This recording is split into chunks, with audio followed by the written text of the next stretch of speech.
Une page d'histoire à présent. Il y a 46 ans, jour pour jour, est décédé Houari Boumedienne, deuxième président de l'Algérie indépendante. De son vrai nom, Mohamed Boukharbouba, est l'une des figures importantes qui ont marqué l'histoire de l'Algérie, autant par sa participation à la lutte pour l'indépendance que par son parcours à la tête du pays. Houari Boumedienne a jeté les fondements d'un État fort et souverain, nous dira Ouf Hamouche dans cette évocation.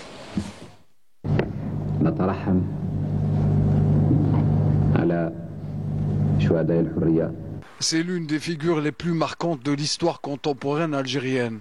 Celle de Houari Boumedienne, né Mohamed Boukharbouba, un dirigeant charismatique et visionnaire qui a marqué son époque par son rôle dans la lutte pour l'indépendance de l'Algérie et son ambition de moderniser le pays. Boumedienne a vu le jour le 23 août 1932 dans le village de Bni Addi à Guelma. Issu d'une famille modeste, Houari Boumedienne a grandi dans un environnement rural. Très tôt, il s'intéresse à l'éducation religieuse et poursuit des études coraniques avant d'intégrer des institutions modernes comme la prestigieuse université d'Al-Azhar au Caire. Ce double parcours à la fois traditionnel et intellectuel force sa vision politique et son engagement pour la cause algérienne. Quelques années plus tard, en 1954, avec le déclenchement de la guerre de libération, Boumedienne rejoint les rangs du FLN. Sa discipline, son intelligence stratégique et son sens de l'organisation lui permettent de gravir les échelons rapidement. En 1965, Boumedienne est devenu président de la République algérienne. Son ère sera marquée par des réformes profondes.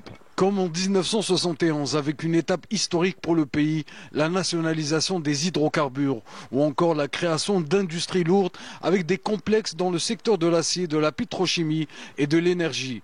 Sur la scène internationale, Boumedienne est un leader. Il défend les principes des non-alignés et surtout milite pour les droits des peuples opprimés, notamment la cause centrale, la question palestinienne. Houari Boumedienne décède le 27 décembre 1978 des suites d'une maladie rare.